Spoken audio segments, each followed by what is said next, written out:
What's up, guys? So, right here is a logbook. It's a very, very old logbook. But let's retract back 7 years ago, how I obtained this logbook. There used to be an aircraft junkyard southeast Denver, and I would spend hours upon days there going through the hundreds of aircraft that they had. And they used to have warehouses full of aircraft parts and propellers. Well, long story short, the property got bought out and they started kind of tossing away stuff and just getting rid of mass amounts of aviation related things. One day I was going through a bunch of cowlings off DC-3s and a couple of radial engine cowlings themselves, and I happened to come across this logbook. Now, it just looked like a regular logbook, but I was grabbing stuff and I put it in the parts bin, didn't even think twice about it. And I knew it was pretty old, but I never got a chance to look at it. And somehow over the course of the years, it got displaced in my abnormally amount of parts and stuff that I tend to collect over the years. And one day I was cleaning out a bin and I came across it again. So I looked into it, brought it home one night and I looked into it and I was like, all right, let's see what this logbook is about or why I even grabbed it. And I was shocked. Maybe just because of the amount of history that's in the logbook, me personally, as a pilot myself, but it was fascinating. So I went through this logbook, and it has the pilot, and then I started going through the rest of it and realized the year. Now, his first flight, let's start with the pilot. The pilot, his name goes by Alvin V Nelson. He was based out of South Dakota, okay, and Del Rapids, South Dakota. And then his very first logbook endorsement was of June of 1933. I don't know if you can see this, but June in 1933. Think about how long ago that was.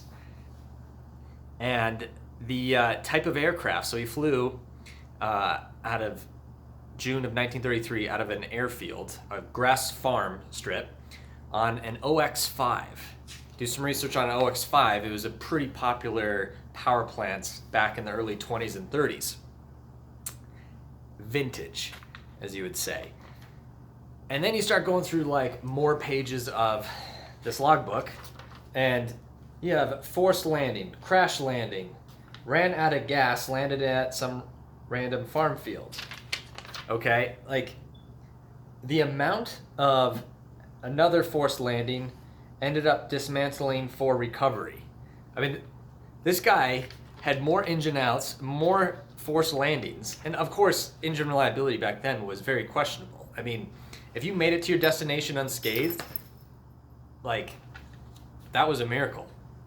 But it actually puts it into perspective how much this guy had forced landings and engine outs.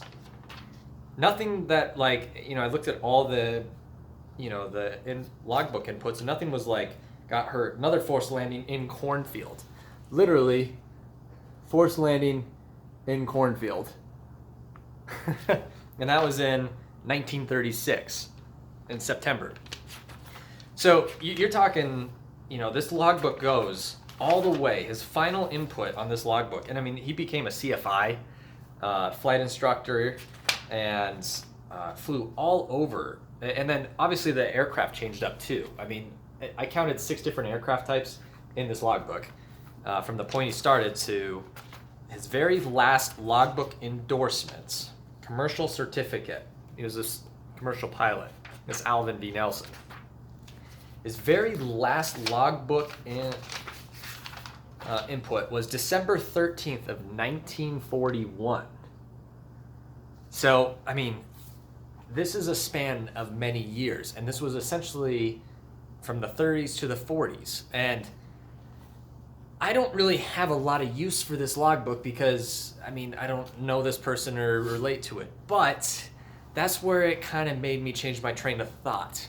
I wondered if this guy maybe had family, like a daughter, maybe his wife is still living. Obviously, this is from 1930s, could be questionable. But I started doing some digging. And with the help of my friends, I made a post on social media asking if anybody knew the whereabouts of the pilot by the name of Alvin V Nelson. And some 2 days later, my buddy Mike Satterfield out of Texas tracked down the wife, the 2 daughters that he had, and then his grandchildren. And I was like shocked how much information you could find off the internet of somebody that is no longer with us. So I went through social media, tracked down like his daughters, and I'm not going to list names because it's not really necessary. Ended up contacting the daughter, his first daughter, who's still alive. She lives in South Dakota, and sent him a message. And probably I always look at myself contacting somebody else like, who the heck is this guy? Why is he trying to contact me? She replied, and then she also gave me her phone number. And so I made a call, and I was cracking up because I was like, I literally found the daughter. I didn't expect the daughter to still be around, but tracked her down, called her, and she answered. And so when I told her like, hey, I think I have something of interest of yours. I believe I have your father's very first logbook from the 30s. And she was ecstatic. And just the feeling of knowing that I found the original logbook to a daughter, her father, that means a lot to me. And so she was absolutely thrilled. Apparently she has his other 4 logbooks. She also told me about him and his flying antics. The guy was kind of a legend. He ran an outfitting company out of South Dakota and North Dakota, and a little bit in Alaska apparently. And he had a significant amount of engine outs and crash landings and whatnot.